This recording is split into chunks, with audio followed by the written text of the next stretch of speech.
If you're going to feature two playable characters, don't let the main character's campaign be uneventful and lame. I mean, Dante is boring and Lucia's a nobody.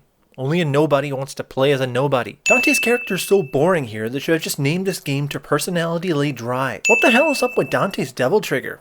And is that a Gatling gun coming out of his hand? Is he a cyborg? This statue is all the concept implemented from the first game. Narration steals limelight from action-packed scene, which was hardly packed with action. No context is given regards to anything here. Now you might say this isn't a big deal as it's only the start of the game, but you'll be surprised or unsurprised to learn that you'll learn a fat lot of nothing even after the credits roll twice. Till next time, son of Sparta. This voice acting, Knife pinpoints the geographic location of a multitude of districts to go to within what seems to be a radius of 20 miles. But Dante will find the plot so easily numerous times that instead of rebellion, he might as well be holding the script, quoting books that don't exist. Game requires you to wear earmuffs if you ever plan on using firearms, and we all know from this game that's 100% of the time. Does anyone even bother with secret missions in this game? Game attempts to direct the player's attention into thinking how ridiculous it is that this key unlocks this gate, when in fact it's only a distraction to hide the fact that they don't know the difference between a door and a gate. Let me summarize the story for you. Mattia and Lucia are part of an ancient order of guardian priests who, to escape persecution, came to Dumare Island from Mediterranean regions to establish their own culture. They later battled along the legendary demon Sparta to defeat a group of cultists that were worshipping another demon, Argosax. This is the most exposition-less expository scene ever in gaming history.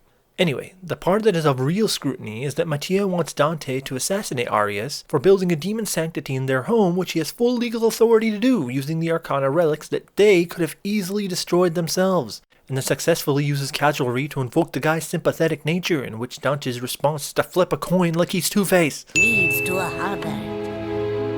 Mattia references Pennywise, but he's nowhere to be seen. Does Dante put Trish's silhouette on everything he owns? These moves are so base that this screen might as well not exist.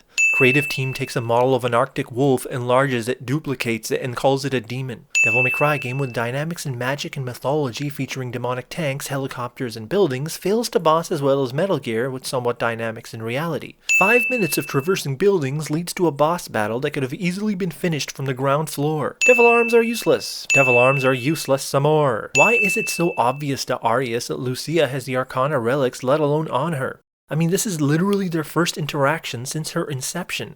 Did he attach a GoPro to her belt prior to her defection? Well, what have we here?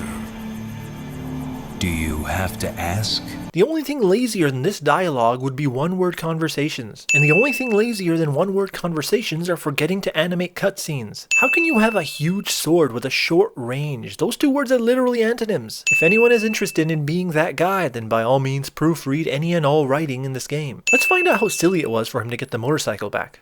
Dante goes from this part of the island to here in Mission 6, where we know he leaves the motorcycle. Then defeats the giant building demon, and assuming this is north, traverses the rest of the western part of the island and swims through an offshore oil drilling facility.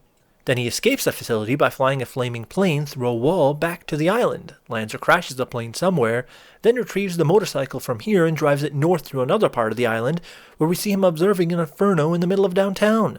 What the frig? Mothra, Indiana Jones, and the first passable boss in this Devil May Cry game.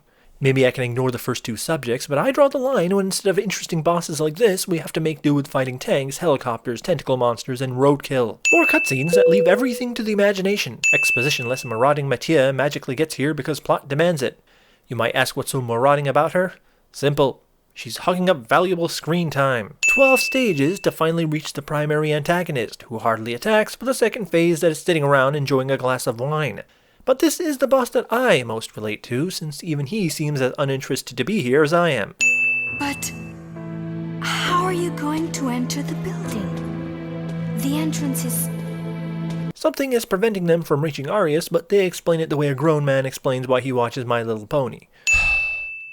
The portal to the demon world is slowly opening.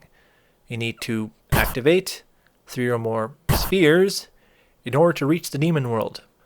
I'll give it an S for go back to school, reusing assets. Mission 15 is just jumping into a portal that is at 2 arms length. The portal must have had corona. When you cease to pack, this point is destined to die. You fool! Everyone is destined to die. Lucia would be great at fail snack. Devil arms are useless cliché. I will become an immortal! This voice acting. Boss sits around smoking a cigar instead of bossing and will probably die of lung cancer long before Dante kills him. I was going to be the king of this world! King? Yeah. Here's your crown. Let's study Arius' character motivation. He keeps obsessing about obtaining the power of Argosax so he can transcend all living things.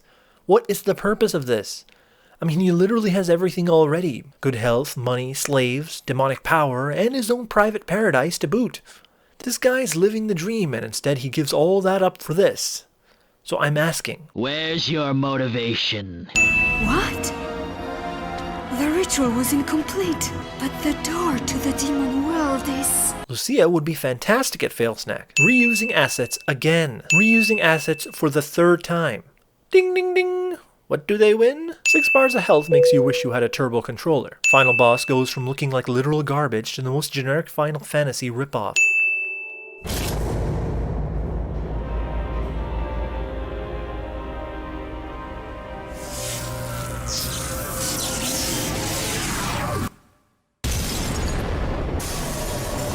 Dante gambles and loses the jackpot. Yeah.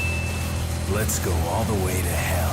Because why the hell not? Let's figure out yet again how he gets the motorcycle back. Dante goes from this part of the island to here after fighting a barrage of demons, then makes his way to the underbelly of the portal where we know he picks up the motorcycle. Then goes through a dimensional rift, meets up with Chris who is trying to convince Leon to continue the Redfield lineage. He heads back through the rift to Capcom headquarters and tells the writers to grammar better, then doesn't run out of gas and takes the rift a final time to the portal and finally parks the bike outside of Argosax's range of attacks, while Argosax waits patiently. It's probably clear by now that everything I just said is a complete fabrication, but I bet it sounded much more interesting than simply saying that he entered the portal on foot but the motorcycle magically materialized when inside. Even Capcom doesn't care to explain how Dante came back to the human world. It seems like all franchises have at least one black sheep in their midst. Honestly, I'd go as far as to say that the first game was just a fluke. Devil May Cry 2 basically takes away all the fast-paced action and personality of the first game, and while most people found this game easier, most of the enjoyable aspects were also lost in the process. Devil May Cry wasn't a franchise in the early 2000s, so it didn't have an identity, but all that changed when the Fire Nation attacked. But all that changed with the sequel. If you're a fan of the first and third games, then just skip this one as it's nothing but disappointment. If you're new to the franchise, then consider playing this one out of curiosity as it only gets better from here.